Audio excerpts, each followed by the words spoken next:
2024 is coming to a close, and we're here to share our favorite quick tips from the year.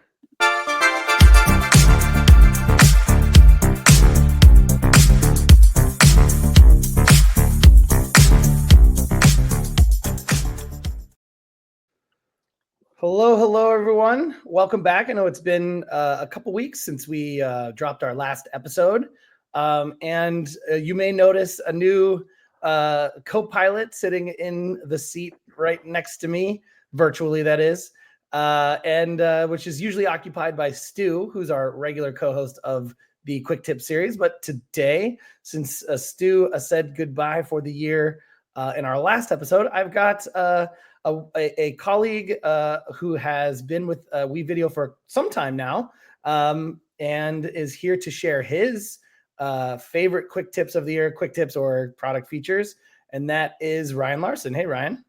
Hey, Ryan. Thanks for having me on today. I'm really excited to be on Quick Tips.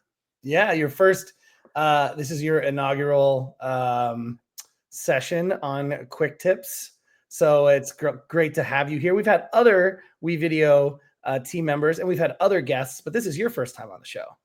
Yeah, I think it's like long-time watcher, first-time co-host on Quick Tips. I was really upset we didn't go with the tie-dye today. I think that was one of my favorite episodes, but maybe for my reappearance on Quick Tips, we'll go with that one.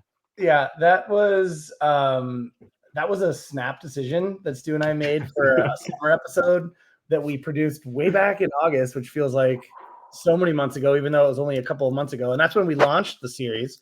We're 16 episodes in now, and we're coming up to the conclusion of 2024 and the conclusion of our first season of Quick Tips.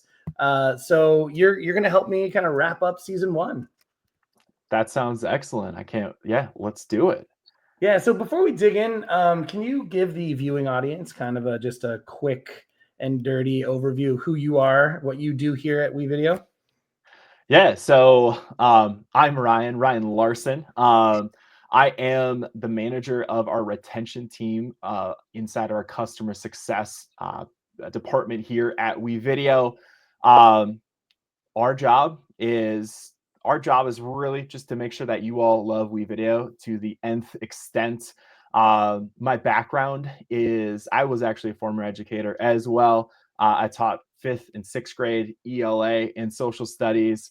I loved integrating tech tools into my classroom, and that's one reason I love WeVideo today is because there are so many different ways, so many different tools that you can now use within WeVideo that really can impact learning. And so and that's really at my heart and my purpose. Obviously, there are the things that we do day in and day out with customer success, but it's really great to see the kind of impact that WeVideo is making in everybody who's watching this podcast classroom. So I'm excited to maybe show you some of my favorite tips today with that in mind. Yeah. So you mentioned you came from the classroom, of course. And just to provide the viewers a little bit more context, as if you've been with WeVideo for the last year plus or so, we in 2022 acquired a product called PlayPosit. Ryan came from that team, and which is now the technology from that product, which is built in to the WeVideo product, is interactivity. So he's got a wealth of knowledge about our interactive video tools, in addition to his wealth of knowledge also about multimedia creation and how those two features sort of overlap in ways you can take advantage of each kind of video tool to create a really multifaceted classroom that uses video at the core of instruction. No, appreciate that. Yes, no, my favorite thing about WeVideo now is there are so many different options for video. Like you mentioned, 100%. We have the multimedia creation space. We have interactivity. I'm going to highlight a lot of interactivity items today, but I look forward to diving into that platform. Yeah. So, okay. In the classroom, worked for PlayPosit, worked for WeVideo now. So back when you were teaching, what was your favorite tech tool to use? What was high up on Ryan Larson's list of tools that got the most out of his students? That's a really great question. So I actually looked this up when I first started at PlayPosit. I actually had a PlayPosit account way back in 2017 is I Wow. think the timestamp in our database. So I was in interactive video a little bit, and that was obviously well before COVID when a lot of us started Mhm. using video more and more in our classroom. I also, I like to integrate some Nearpod in my classroom, but the more that I could refine and add activities, I loved ways for students to reflect. So Padlet was really popular. Mhm. Also just like reflective multimedia videos was also a Yeah. really good way. I was a reading teacher, and so yes, I could always have my students type or write out their answers, but there was such a depth of knowledge that we could get to, or even expression that we could get to through like recording our answers in video, or using the voice recorder. I had iPads in most of my classrooms that I taught in. Yeah, Uh, for so sure. those are some of the ways that I really like to bring tech into the classroom to start.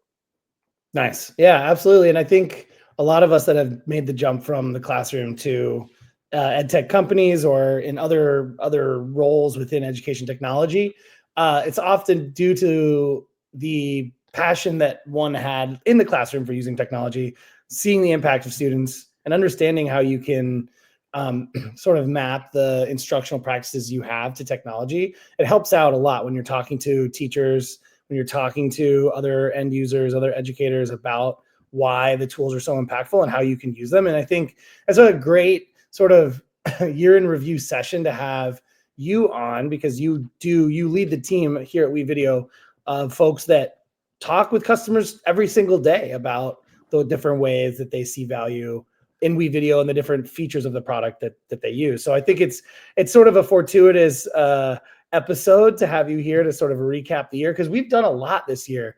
If I go back and look at the beginning of 2024 and how the product has changed over the course of 2024, we've got a ton of exciting new features, and some of those stand out, I think, more than others. And so I think for your perspective that I'd love to have as you're sharing too is, what did you hear? What do you hear from your team or you yourself about features and use cases or ways of using the product that really resonated with our customers?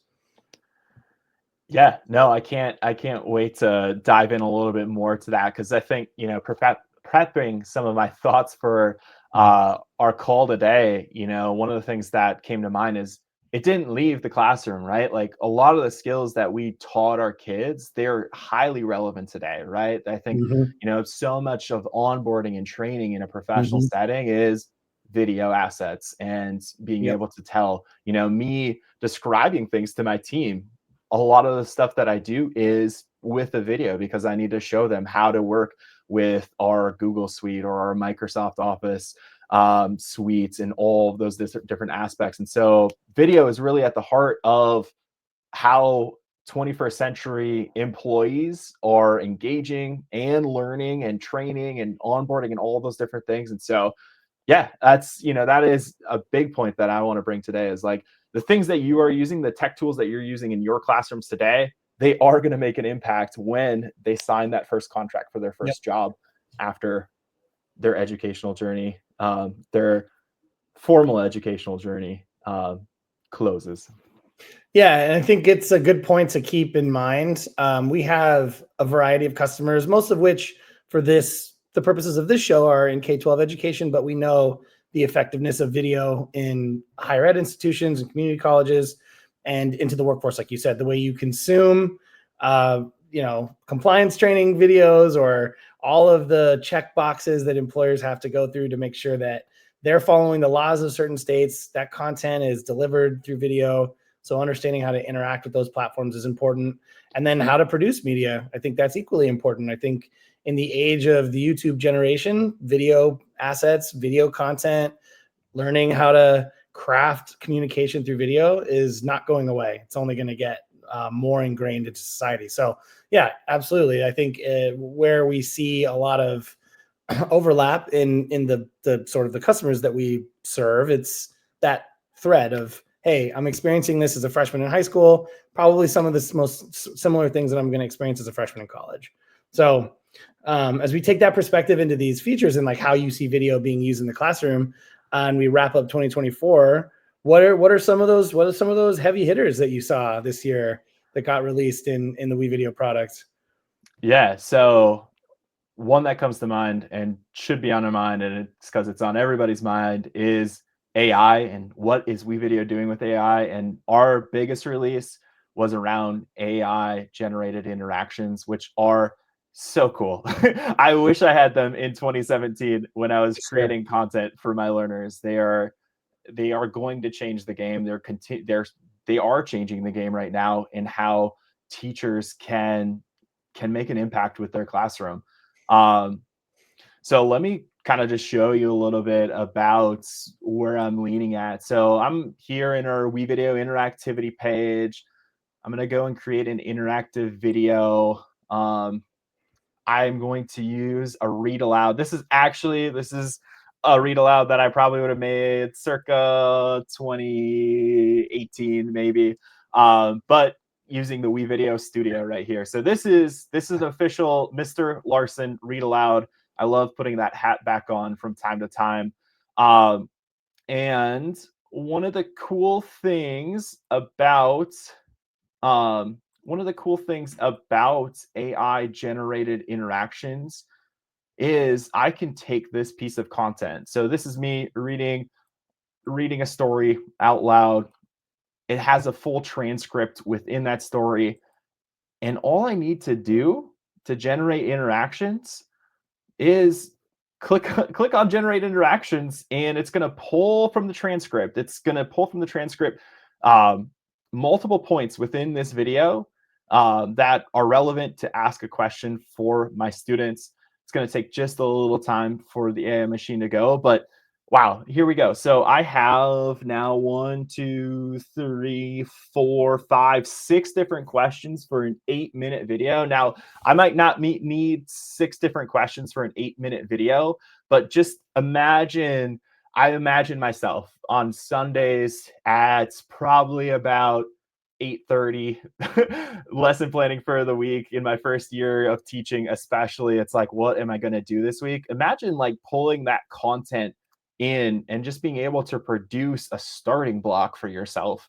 One of the things, when I say starting block, these AI generated interactions actually run off of Bloom's taxonomy, which is really, which is really great, right? Like, I know that this might even help me as a first year teacher, kind of going into like what are the levels of questions that I should be asking my students. So if I want my students to analyze this text that I'm reading aloud, I can actually choose to have that generate a question right here. Oh wow, okay, he's discouraged but knows persistence is important. Wow, I can already see, like, just reading, what have we been on here for, like, maybe a minute and a half Mhm. of Yep. actual generation of content, and I can already see, like, hey, that's in-depth vocabulary right there. That's asking, like, different aspects about this character Lonnie and, like, his challenges right there. So not only is that like a depth, but it gives me a great starting point, but it's also giving me depth, which is kind of, unheard of or unthinkable if I was doing this 3 years ago. Um, and the expediency is great. Again, I like it as a starting block. So if I want to remove some of these questions, I can remove it. If I have some standards, more standards based, sometimes like this helps me say like, all right, this timestamp at 5:05, what was Lonnie testing in the bathroom? Like maybe that's actually like, a place where I could bring in like an event standard from, or Common Core state standard or something like that, just depending on like what I need. And it gives me a really great place to start. But as well, this could just be like a guided independent reading, right? Like we know that we have scaffolded activities that I would spend, hours and days, or going to websites trying to find packets for like things that are going to be challenging enough for my students to do, but also like meet them where they're at for some kind of choice as well. So there's so many different options that I can use right here, Oh yeah. just from the starting block. Yep, for sure. And this feature has been available in WeVideo since the beginning of May. It is technically still in beta as we collect data from users, but if you have access to WeVideo interactivity, you will have this feature in your account, we suggest the way that this works best in terms of like your workflow is using content that you own or that you've uploaded. So like with a WeVideo that has a transcript, of course, right? So if you're utilizing your own YouTube videos that you have access to the transcript for, you can use those, or you can use videos in WeVideo that you add and add subtitles to. So another really cool feature, just kind of an add-on, this came out 2023, but it's grown in its usage over the course of this year, is the ability to add subtitles to WeVideo made videos. And then you can bring them over into interactivity. And that's just exactly what Ryan did here. He took a video, he created this in WeVideo, added subtitles, brought it over, was able to use the transcript on that video from the subtitles to generate these interactions, which is super cool. It happened in what, half a minute? And then, kind of scrolling through, like you said, like 2 minutes at the most. A really, really great way to provide the foundation you might need if you're lacking short on time. I know I was guilty of lesson planning at 11 p.m. on a Sunday before class on Monday, or even Monday morning as a new teacher. Yeah. So Love I it. I feel think that 8, but yeah, it was definitely like 11. dinner, after dinner, whatever, for sure. That's definitely that was my case. So having something like this to get myself started would have been amazing. No, I love it. And you asked a little bit earlier. I mean, so part of this focus is like, how's this a 21st century skill, right? Like, what does this do? And like, for me as a teacher, when I give them that, like, this is how meetings do happen right now, right? Like, your boss, your exec, your leader of your team might send an interactive video these days to check key understandings, collaborate. One thing about interactivity that I always love is I can convert this question to a discussion question, free response, and get those, more open-ended responses as well. That is totally connected with the kind of 21st century skills that we want to teach as educators. Yeah, absolutely. Great find, great heavy hitter. Of course, that was one of our biggest releases this year. I'm glad to see this represented in your top quick tips or feature releases for this year. So let's chat about another. What's another one that you had top of mind that you thought, wow, this is really great? Yeah, so my next one is again going to be in that interactivity, in the interactivity realm. One thing that I've always loved is this playlist application. It's a really great way to give your learners a visualization into the learning path. So this is like a, kind of an I do, we do, you do, or, a 3 segments or learn direct instruction and then practice type of playlist. I love playlists because you can add those interactive videos, but you can also add in things like web resources. So here is, a Nat Geo website that we have in here. So learners will be guided through these different steps. You can even add in things like certificates. Those are super fun. Like, hey, here's a little badge. Like, I can imagine so many of my fifth graders, um, you know, freaking out over getting a badge, and it would be, these are just like the little things that, make the classroom fun, and an engaging place.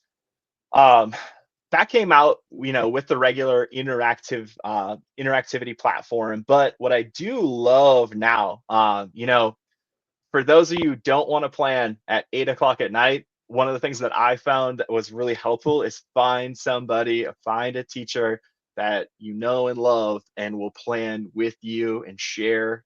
Sharing is caring. I think all of us educators know that, uh, yeah, sharing is so critical to the practice of education. And one of the things that we have added is the ability to collaborate with other teachers in your WeVideo instance. And so, hey, I'm putting together this 8th grade science lesson on Sunday night, but I know that I'm doing this one. My partner in crime, who's also named Ryan, is going to put in work. And so I'm going to share this with Ryan here. He's going to share his later when his is done. And so I can choose to give Ryan that access. And now this is going to be in Ryan's library, and we have just collaborated together. He'd actually be able to add content to this particular playlist. And so I think, the ability to collaborate, super critical. Another 21st century skill that, if we model well as teachers, hopefully our students can also pick that up as well. But gotta love the collaboration inside of the playlists in interactivity. Yeah, and what I love about that is that it's the shared responsibility for creating the resource, but also it's a living doc. It can be thought of as a living document, right? Like, so you can continually add different kinds of assets to these playlists, different kinds of learning experiences. It's literally this feature is a multimodal learning experience because you can put in things like video, you can put in things like images, you can add links to resources on the web or add text to make the learning experience really multimodal, and in order for students to have different kinds of media that they interact with to learn or to demonstrate mastery over concepts. No, I love that. Yeah, exactly. So many different ways to do it. Again, on on the sharing and teaching front, like be your PLC's hero of the week, right? Like bring in that playlist, invite people to collaborate to that, like Totally. bring that asset in. It's a really, it's a really great way to get that going and start that multimodal learning journey inside of the playlist. Yeah, absolutely. Great find. Another good one to share. And we're getting more and more collaborative inside interactivity as we build out that feature of the product. And so, things that we've released that kind of correlate with that sharing aspect is we've got a pre-made content library that's also in beta where you're able to access other content that's been made publicly available to the school. So if you're a teacher that creates an interactive video and you have the desire to share that because you think that it's going to be useful to a grade level member, you can collaborate on that content, but you can also share it for others to collaborate and grab it and make a copy from that pre-made content library. So that's a really great way to access content that you're not necessarily making, but that you think applies to your grade level or your context that you could easily edit and make your own. So again, lots of collaborative features in there to continue building on content, sharing content with others so that everybody's, not starting from scratch. And I think that's an important component to all of this collaboration. So I know Ryan had one more he wanted to share. And so you were talking about the ability to record video for these, maybe like what you did with that instructional video of the read aloud.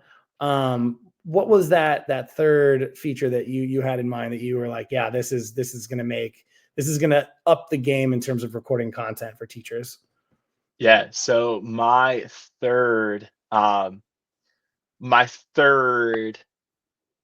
piece, my third best update is going to be in the Chrome extension for WeVideo. Nice. I think I talked to so many people who honestly have just not taken advantage enough of the Chrome extension. It is awesome. It's right there inside my browser. Um, it's right there inside my browser. What I particularly like about this and our biggest update that we've had right here is now not only can I go in, I can record the dual camera and screen. I can record just the screen. I can record just the webcam. But we added the ability to change your background, which I think that's awesome. Like that meets me right where I'm at. You can see already, like I blur out the background of my image as it is. So, if I'm presenting to students or if I'm presenting to other teachers at the school, I might want to do the same. Other things that are cool about it too, like you can think about the possibilities. I know many of you all watching Quick Tips know how to use the green screen. I can Yep. put that background green screen Yep. on there. So the world is your oyster for that ability right there. What I also like about it is I'm going to do a quick share right here. Um, I was an ELA teacher, so right here, got the ability to annotate inside of here. I can really get into this And when I'm done with my annotations, I can go right here to this export screen, and there's a few different ways I can share, right? My favorite thing to do on this is I can send this to the WeVideo editor, and inside that WeVideo editor, like I have the green screen there. So if I wanted to do something fancy with that, I probably should, because it's a bright green screen now as opposed to the blur.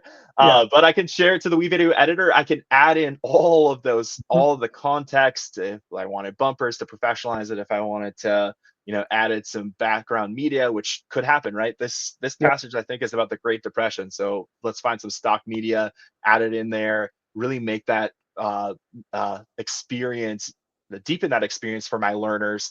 But I really love the fact that, hey, like I was able to do so much right there. Like this could be my 5-minute modeling, send it to WeVideo, do the subtitles like you were saying earlier, then add that interactive video. And so it all started from this simple Chrome extension, which I love. I think more people need to make sure that's in their browser, because Yes, if you already absolutely. have WeVideo and use it every day, send it. No, Just no send brainer. it. It's so much more accessible than less clicks accessible. I mean, Yeah.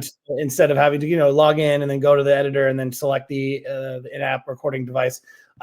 That's always there for you as well. But this is just, we've enhanced the features here for easy access to quick recording tools and quick recording solutions. You will need to go to the Chrome store to get this, to download it. I've included a link to that in the show notes below. So if you navigate down to the description below, you can find a link to be able to download this and start screencasting, start recording instructional content, right? And Ryan's showing you the dual picture-in-picture mode, but we have just a straight up webcam view or just a screen capture view. So multiple ways to start screencasting content that you can turn into instructional videos. Get started. It's great. Absolutely. Yeah. So moving along here, we just got a couple more minutes with you, and I wanted to make sure I shared a Yeah. couple of my favorite things that I saw. Now these did make my list, but Ryan, being the passionate educator he is, and the interactive video champion that he is, thought I'd let him share those. And share the video that he made that's in like all of our interactive video content now. To read aloud. I feel like everybody knows the story of Lonnie that you read by this point, if they've been watching these shows or any I of hope our so. interactive video webinars. Yeah. So I will say that the two features, I'm just going to share quickly on two features that I really thought were impactful that were released this year.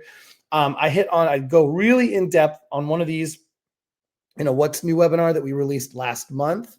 So I'll put the link to the on-demand webinar for you down below as well, if you want to take a deeper dive into all the features that we released in the last quarter or so. And one of these is the ability for teachers now in the multimedia creation part of WeVideo to create and share templates within their instance. And it's a really simple feature that's now going to allow you, previously, I should say, only admins had the rights to do this. You had to have it enabled as an administrator, and the administrators could make templates and then share those with teachers, but teachers weren't able to make their own and share their own. So you can now do that as a teacher or an admin still, of course, by navigating to templates. You can get to it from the home page, which is where I was showing you that from, but you can navigate to templates. We, of course, have all of our available premium templates that you have access to as a WeVideo for School subscriber. But we also have an area called My Templates, which, again, previously would have been templates that your admin had created, but now can be created by teachers. I have a couple in here that I've created, and it's just really simple. Like I really like using the Frere model for academic vocabulary development. It's one thing that I used in my own practices that I think is great as a video or a GIF project to use in vocab acquisition. And so, what that looks like is just simply, here's an example of one. I kind of took, I made a sample of a completed one that I could use as a template, right? Which shows And this is a GIF project, so it shows kind of how I created it with just the 4 layers of text, hitting the 4 quadrants over one moving image. And then I made one as a template to just like make it a little bit more of an actual template. So it doesn't have anything. It just shows you the 4 different concepts that you want to include in a Frayer. So the definition of the word, characteristics of the word, the examples of what that concept or word is, and then the non-examples. So again, what I could do with this template is make it available for other teachers to use if they are sharing their love of Frayer with me, or how they might be teaching vocabulary. And this is just one simple example of how you can utilize templates as a teacher. They're really easy to create. You can create them by, again, navigating over to my templates and creating a new template. That was a funky screen that I've never seen before. But again, you're going to get dropped into the editor, and you can use full access to the stock media library, of course. You can always use your uploads or your exports. So you can create templates based on projects that you've exported. So if I take this 3andMe that I made, I can't even tell you how many months ago, and I select to use this, I can right click it, share to project, and I can use this in my project. Now it's a finished video, right? But it does have all of the media that was used in that project will get populated, as well as the finished video, right? So you could use the project media to build your template that you can then save and publish to your teacher. So I'm going to really quickly show you that. I'm just going to drop my completed video in here as a templated example. I'm going to click finish. It's going to ask me to select the thumbnail, which is being not my friend right now for this recording. It should give you an image to lay over as a thumbnail. And I can just say quick template example for my title. And then I can either keep it in the draft state, which will be only available to me, or I can send it live, and then it will be available to all of the teacher roles and the admin roles in my instance, or the instance that I'm a part of, right? So it'll appear in your templates, and then you can use this. You can use this now to create projects. See, and there's the media, and I think it's that thumbnail. It's not letting me scrub, but there's a section of black before that. That's why it's giving me that black thumbnail. So yeah, I think templates was one thing that was really exciting for teachers that we rolled out. Again, you can just keep creating projects out of these templates. You can duplicate the template and edit it, and then you can modify it as well. So really quickly, what else you can do with templates now is you can use previous projects that you've made as templates for assignments or starting blocks for assignments. So I think this is another really great, quick and easy getting started feature for teachers that was released this year. It's really fantastic now to be able to dive into a class here. And let's go to my digital storytelling class, which I use all the time, and select to create an assignment. Now, I'm not going to go through the whole assignment flow, but if you're familiar with classes, you would use this to create your assignment. But I can now add from a project and populate the media bin and the timeline from something I've made previously.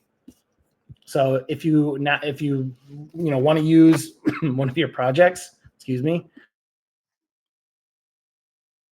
pardon me, I can now take that Frayer that I made and make this the starting block for this assignment. So I can add that here, and it's going to populate all of the media I used and all of the timeline tracks that I used as a template. Even though it's a finished project in my exports, it's converting it to a template essentially for students to use to complete an assignment within classes. So a really, really great, make a sample video for students if you have an idea of what you want them to output from this, or you have a specific idea of what the artifact of learning is looking like. You can add that on to your assignment that you've designed inside of classes for your students. A really great and easy way to scaffold the media making process. So I think those two things for me things that I know users have been asking for a long time. I started at WeVideo 3 years ago and change. And since my first interaction with customers, when are teachers going to have the ability to use shared templates? And we've finally gotten to that day earlier this fall in which it was possible for you to do that. So like I said, I'm going to share the webinar link that we went in depth with this below. But those are just some quick ideas on again, the interactivity side of things that we're very proud of here that we were released this year that we feel like will improve your instruction with video, and then some of those templates that you just saw there on the multimedia creation side. I love that ability to pull the project into the assignment. I mean, I can imagine pulling some of my old WeVideo projects that I had from a while ago, using that new class feature to, mix up the groups and, really add more detail to here's exactly what I want when we're going in this project. And I could definitely see myself using that at least on an every week basis, if not more. So love that. Especially if you're designing assignments. I think if you're using assignments, having a sample project ready to go for students it can be really great in getting them quick, easy access to understanding what you're asking them to do, and makes your life easier because you can replicate that and make it quick for you. And when you're designing these projects, you already have something pre-made and ready to go. Gotta love exemplars. Easy. Exactly. Yeah, exactly. Yeah. So Ryan, thanks so much for joining me and sharing your top hits of 2024 today. Those were really cool to see, and yeah, just the more content we have to share with people, I think the better able they are to understand how to use all the great features we have to offer. Appreciate you having me on. It was great sharing some insights, and it was great seeing a little bit of what some of your favorites were from 2024. Yeah, and if you have made it this far into this video, give us a like on this video, subscribe to this YouTube channel, click that notification bell so you don't miss any of the content that gets sent here to the WeVideo YouTube channel. In the comments below, let us know what some of your favorite features were from 2024. We'd love to know what you're using, how much you're using it, how much you're loving it. And yeah, we'll continue to also take wish list requests. So if you have a feature that you're like, man, I really wish WeVideo would just release this already or build this for me to make my life easier, we'd always love to hear about that. And you can drop us a comment on what you'd like to see in the product in 2025. And this is the last quick tips show of season 1 of the 2024 calendar year. We will be back in 2 weeks. We're going on break for 2 weeks. So we've got a new show planned to release Tuesday, January 7th, the kickoff of season 2. We're going to be hitting the ground running with our January creative challenge. My co-pilot Stu, will be back in his usual chair when we get back in January. But thank you to all of those of you who have subscribed and watched us this year. It means everything to us that you have given us your time out of your day to watch and learn and grow in your usage of WeVideo and video as a means of instruction. So again, thank you so much for viewing us today. Ryan, thanks for sharing what you did, and happy holidays to everybody. Happy New Year. We'll see you here in 2025. But until then, happy creating, everybody. Bye for now.